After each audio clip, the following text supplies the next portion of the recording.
Magandang araw po sa inyo. Well, kahapon po ay sinagot ko na kung po pwede ba akong maaresto sa bisa lamang ng red notice ng Interpol. Sinabi ko po na ang patakaran ng Europa, ng buong EU, unang-una, hindi dapat inalagay sa red notice ang mga asylum seekers. Pangalawa, hindi po warrant of arrest sa Europe ang red notice. Kailangan dadaan po yan sa lokal na hukuman at magkakaroon ng formal na prosesong extradition.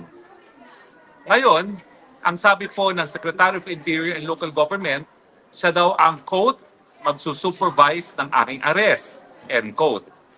Alam niyo po, sa larangan ng international law, imposible ang sinasabi ni Secretary Remulla. Bakit po? Dahil ang Austria po ay isang independenteng bansa. Now, ang jurisdiction po, ay ang definition niyan, yung kapangyarihan na maglitis ng lahat ng lumalabag sa batas at magparusa. No? Meron ding jurisdiction na magpe-prescribe o magsasabi kung paano ang aksyon. Yan po yung tinatawag na legislative.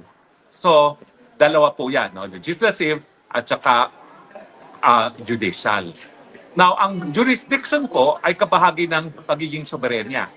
Ang soberenya at jurisdiction, seloso po yan. Isa lamang estado ang pupwede na magkaroon ng soberenya at jurisdiction sa isang teritoryo. Kaya nga po, patuloy tayong nagpoprotesta sa pagpipilit ng ICC na magkaroon ng jurisdiction kay Tatay Digong dahil since hindi na tayo miyembro ng ICC, lahat ng krimen na di umanong nangyari sa Pilipinas, dapat sa Pilipinas lang litisin.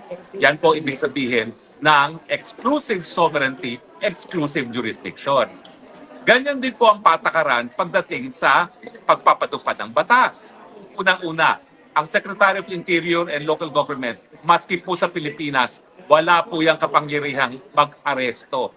Ang pag-aaresto ay nasa kamay lamang ng mga alagad ng batas. Yan po ang PNP at yan po ang National Bureau of Investigation. Pati po ang Armed Forces of the Philippines, wala po yung karapatan mag-aresto kung hindi ang aarestuhin ay mga military personnel. Yan po ay gawain ng military police.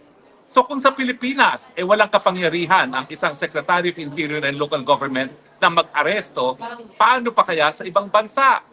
At siyempre, kapag nagpadala sila ng pulis Pilipino rito para arestuhin ako, yan naman po ay lalabag sa soberenya at jurisdiction ng Austria. Dahil yan nga po ay exclusive. Hindi po pwede ang mga dayuhang pulis gumagampa ng kanilang katungkulan sa labas ng Pilipinas. So, malinaw po, kapag si John Vic Remulla mismo ang mag-supervise ng pag-aaresto ko, illegal. Dahil wala naman siya kapangyarihan na mag-aresto mismo sa Pilipinas at lalong-lalo na dito sa Austria. Pangalawa, kung mga pulis Pilipino ang aaresto sa akin, illegal. Yan po ay paglabag sa soberenya at jurisdiksyon ng Austria. Pangatlo, kapag sapilitan nila akong inaresto at isinakay sa eroplano, yan po ay kidnapping. Sa tingin ko, nung kinidnap nila si Tatay Digong dyan sa Villamor, nagawa nila yan kasi silang nakaposisyon. Hindi po nila magagawa dito yan sa Austria dahil hindi naman nila kontrolado ang airport. Hihingin at hihingin ang aking passport, ang aking travel documents bago ko masapilitang maisakay ng eroplano. At sa tingin ko, hindi naman nila itatangkayan dito sa Austria.